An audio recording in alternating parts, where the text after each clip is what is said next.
Hey guys, it's your girl Sunshine Z and we're here to do another video. Thank you so much for clicking on this video, subscribing, supporting.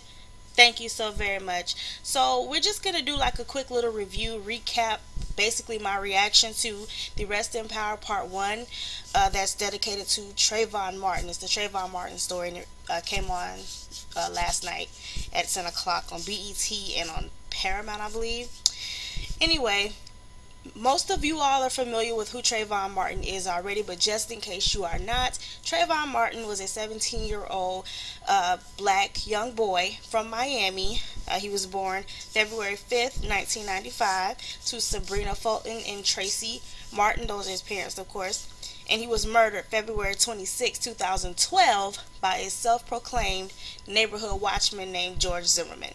So this is just part one. So basically what they're doing and they're covered in part one was the beginning of Trayvon, you know, like his life or what have you, and right up into the 911 tapes were released. So some of the things that they went over was Trayvon being in Sanford in the first place with his father, because he was not murdered in Miami. He was actually murdered in Sanford, Florida, while he was visiting his father. The reason he was with his father was because he had gotten suspended 10 days suspension out of school. His mother didn't want him to just be sitting at home. She had to work, of course. So they decided he would go and, you know, spend some time with his father so his father could probably get him back on the right track and things of that nature, because his father was very active in his life. So they were at the father's girlfriend's house. Her name's Brandy Green. So anyway, that's pretty much where, you know, they were going. And then they covered the store run he made that night, which shows him going into the 7-Eleven, and he goes in and he gets the infamous Skittles and Arizona tea, and he's walking back to, you know, the apartment. George Zimmerman, of course, stalks him, kills him, and he is not arrested because he claimed self-defense. Let's see. Tracy Martin, which is his father, they went into him discovering his son was dead. Of course, when Trayvon went out that night before, or whatever, most of you already know, the parents were not there. Trayvon and, what's her name? Brandy, they were not there. I think they were on like a dinner date or something like that. So it was Brandy's son and Trayvon at home, and they were watching a show, and he just ran to get a little snack for them. Nothing big, something that kids do quite often. But when his father got home the next morning, he then realized that, you know, Trayvon wasn't there. So he reported him missing. The cops already was trying to identify a body, a John Doe, from, you know, a shooting that happened the night before, of course. So they kind of put it together and realized that their John Doe was actually this missing kid. And so Tracy was basically notified that his son was dead by looking at a crime scene photo. They showed him a crime scene photo and asked him did he recognize him as that his kid, and of course it was the picture of Trayvon laying down in the grass after being shot by Zimmerman. So Tracy and his girlfriend, you know, they kind of go into the way that they felt about it. The mom discussed, you know, how she found out and things of that nature. She was at work, I believe. I really felt bad during this part though, because the parents were blaming themselves, specifically Tracy and Brandy, and I understand why, and it was just so heartbreaking to watch because it's really not their fault. But Brandy said something that I definitely agree with.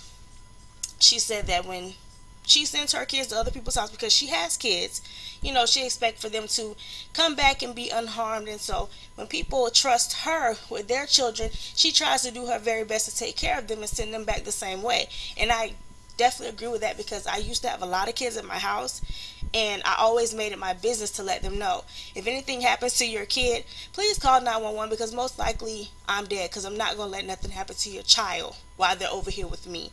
And to see her, you know, like breaking down because she felt like she failed him, she didn't protect him, and, you know, she had been trusted with him, it was really sad, because it's like, it's not her fault, but I understand where she's coming from, and the father as well. Police did not initially arrest Zimmerman.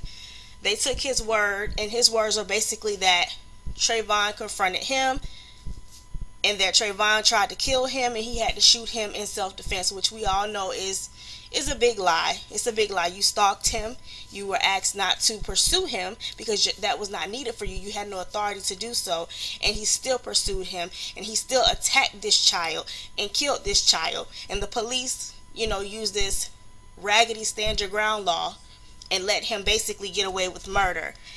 And so at that point, nothing had been done. I think 17 days they showed at one point. 17 days had gone by, and he still hadn't been arrested or anything of that nature. And then the 911 tapes were requested to be released. Initially, they didn't want to, but the mayor went ahead and did so.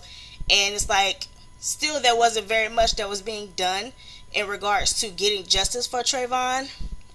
So the media, pretty much, social media, pretty much took this case to the next level, because I remember it being shared on Facebook, and it was like everywhere. Like, no matter where you turned, every time I got online, I saw this boy, and I'm like, who is this? So I finally just read it, and I was like, oh my gosh, this can't be serious, you know. So of course I started talking about it like everyone else was doing. And you know, a lot of us underestimate the power of social media, and social media has shown us again and again that it's very helpful, especially with this situation, because had it not been brought to social media, I don't think Zimmerman would have ever been arrested or anything, you know. But anyway, let's keep moving. That's pretty much where they wrap up at for that segment of it, because it's just part one. Part two is going to come on next Monday. But to me, Trayvon Martin was kind of like our generation's Emmett Till, because we know the death of Emmett Till and, you know, Rosa Parks' bus situation really sparked the civil rights movement and got people going and got people to stand up and do what they needed to do.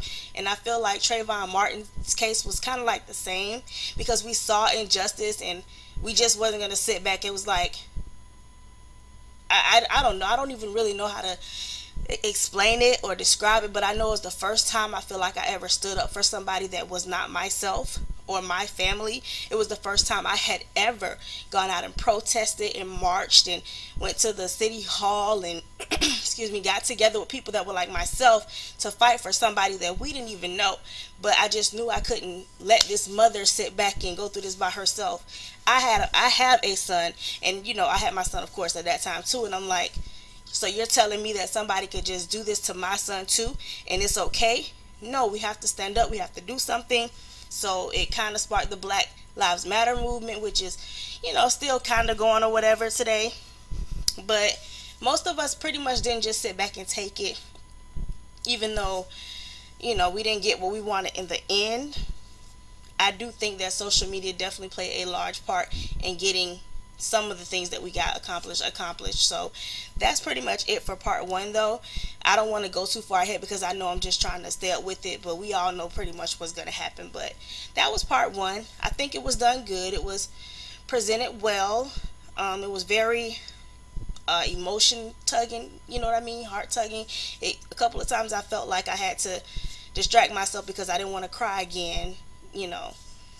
But overall, it was a really good little production. I'm excited to see what part two is going to bring. If you guys did watch it, what did you guys think of it? Do you think it's being done good? Do you, you know, are you following well, or do you feel like maybe they shouldn't have shown it, or maybe they're not doing a good of a job, or whatever your opinions are? Please put them down in the comments so that we can discuss it and, you know, just see what people feel about this little thing here. And that's pretty much all I have to say about it, guys. Thank you so much for your time. Thank you so much for watching, listening, and you guys have a great night. Bye.